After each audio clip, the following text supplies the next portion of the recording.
Mine was in the passenger wheel well, and you'll see it right there. This is the bottom of it. Make sure you disconnect the battery first, and then I'll show you how I got the top one. The cable runs this way and up. ABS coolant reservoir right here.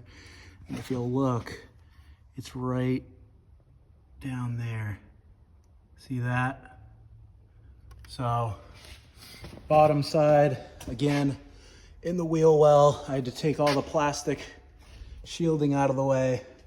And it took 2 hands to get the nut off, thread the bolt back up through,